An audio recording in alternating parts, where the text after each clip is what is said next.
Okay, members of the free speech movement had to fight for free speech on campus, as we still must, but they did not have to fight for a free university.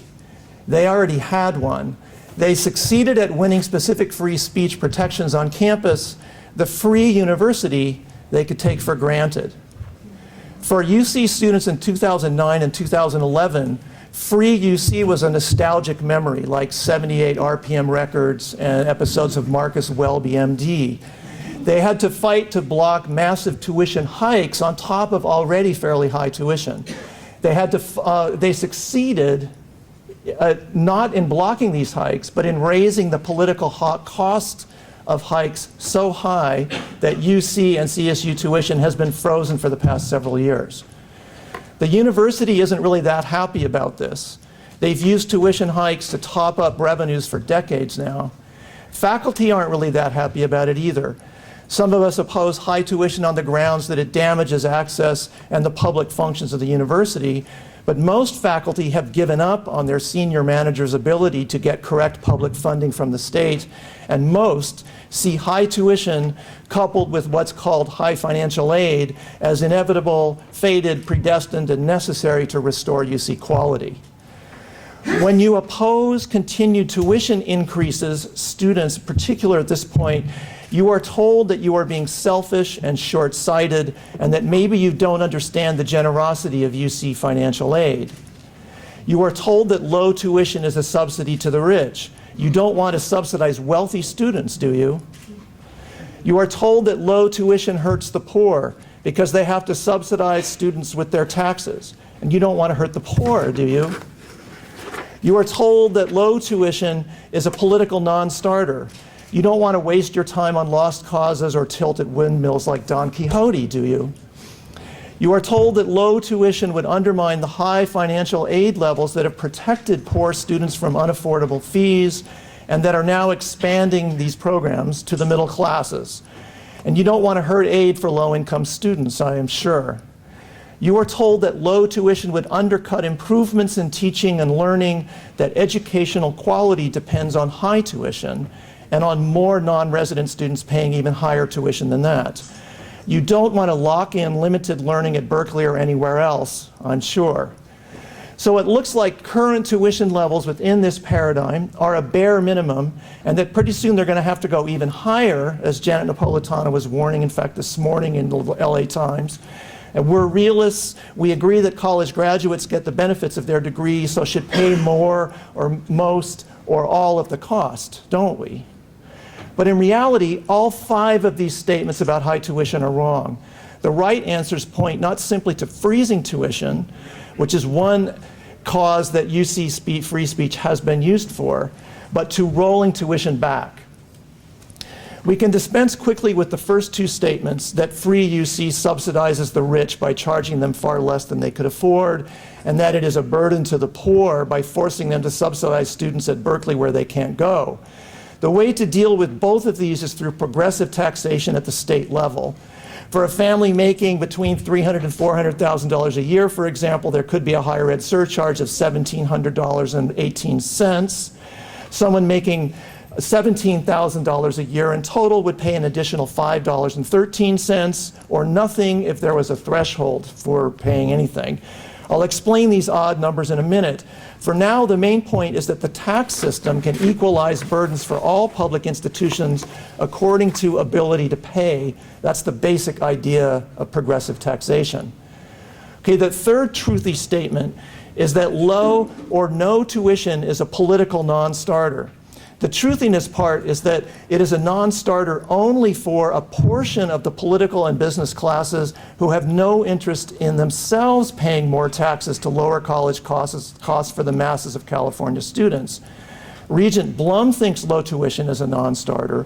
Regent Gould thinks low tuition is a non-starter. Columnist Dan Walters thinks low tuition is a non-starter. Former President Yudof thought low tuition was a non-starter. Former Chancellor Birgeneau thought low tuition was a non-starter. On the other hand, in polls, Californians think low tuition is a great idea. They think that tuition is too damn high. They've been saying this since the early 1990s. They think somebody should pay more taxes, and recently 40% said they themselves should pay more taxes. High tuition is a social construction, a fabrication, an artifact of a passing era, a conventional belief. It can be changed. Changing beliefs is a purpose of free speech, of university research, of thought itself, of movements of the kind that have brought us together today. But they say free speech is a nice idea, but free UC is a nice idea, but we just don't have the money. Actually, we do. The Council of UC Faculty Associations did the math and showed that to get tuition back down to 2000-2001 levels, or halfway to free UC, which would be about $5,300 inflating from then in today's money, and to get state funding back up to 2000 levels per student would cost the median individual California taxpayer each year a total of $50. Restoring full quality and affordability for the state's 1.6 million public college and university students, that's UC, that's Cal State, that's the community colleges together, would cost the state median taxpayer about the same as a holiday bottle of single malt scotch. Okay, so free UC wouldn't help the rich, free UC wouldn't hurt the poor, and free UC wouldn't cost the taxpayer too much. So we're on to the fourth defense of high tuition. What about all that high financial aid, the blue and gold plan, the middle class scholarships, the Cal grants plus Pell grants, plus Berkeley's own programs that have inoculated low income students from high tuition, supposedly? Well, actually, they haven't. As you know all too well, students must cover not only tuition, but also the full cost of attendance, which includes rent, food, clothes, books, and similar everyday expenses. On-campus cost of attendance is over $33,000, $35,000. Off-campus is a little bit less, but not much. High overall costs of attendance makes a huge difference in who actually gets to complete university. Nationally, the numbers are these. 71% of the top quartile by income completes their degree, and that number has gone up quite a bit in the last 40 years, during which we've been raising tuition slowly and surely every single year. On the other hand, 10% of the bottom quartile complete their degree. What does high tuition, high aid, put together in the way that we've done in recent years do to fix this disparity between the top and the bottom in terms of completion? Does it give grants to low-income students so that they don't actually have to borrow like high-income students do or middle-income students do to go to college? The answer is no. It gives them some grants, often grants that are big enough to cover the tuition portion of the total cost of attendance, and then they have to borrow and borrow and borrow. And the reality is, in the invisible slide that you can't see here, is that poor students borrow as much as rich ones, and this is the very serious part of this, they borrow a much higher share of their family income, which is lower, over 60% of their annual family income in the lower brackets. What this means is that high tuition coupled with high aid does not fight inequality, it feeds inequality. High tuition does this by keeping college proportionately more expensive for low-income students who are also disproportionately students of color. Since college is relatively more expensive for them, they are less likely to finish college. High tuition is not worth keeping for its high financial aid. The aid system is a debt system, and for 30 years it has been making inequality worse.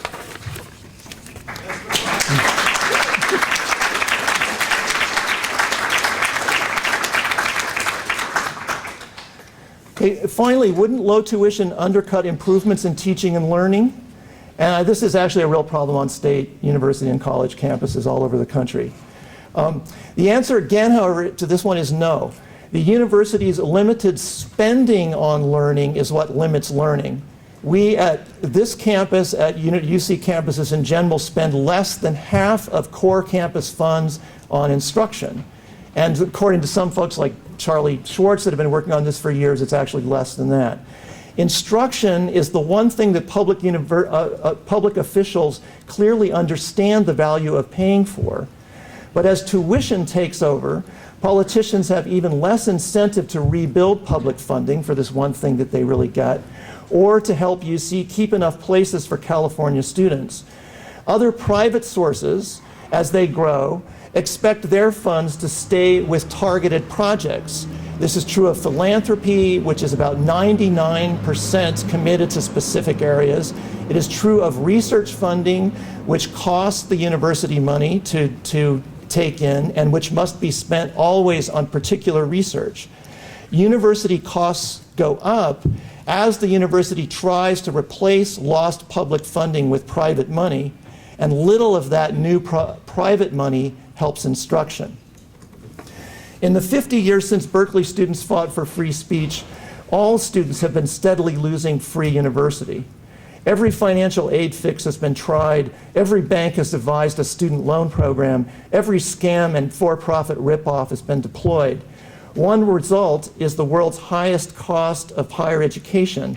Another result is the mind-numbing explosion of student debt.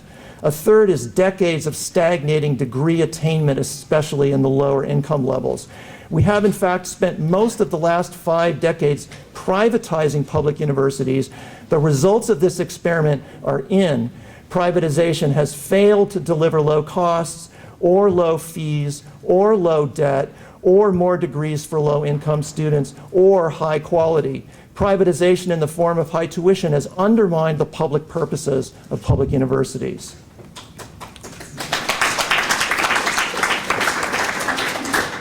Okay, now we have reached a turning point. UC student protests froze tuition, and Governor Brown, who was the original austerity Democrat, is now enforcing this. Tuition freezes without funding increases from the state are not sustainable. The next step is to rebuild public funding. It won't work to say the university needs more money in the abstract, that we've tried to save, we've done our best, we have private sources, we're going to continue down this path. What will work is laying out the student outcomes, undergraduate and graduate alike, of recovered public funding. Okay, this is what the current ongoing, unfolding, somewhat fitful student movement is about. It's about inclusive, general, taxpayer-based, debt-reducing, whole society contributing public funding of the overall enterprise and accountable to the overall public and not the special interests that are getting pieces of the university. Public universities uncover and develop the individual brilliance of regular smart people, those millions whose large but previously undeveloped talents transformed the economy, have transformed the society in the past, and whose talents on a mass scale are desperately needed to transform it again. Now is not the time to scale back mass building and return it to the ivory towers of our elite universities that do excellent work in miniature. We need the 1,000-foot mural art of public universities.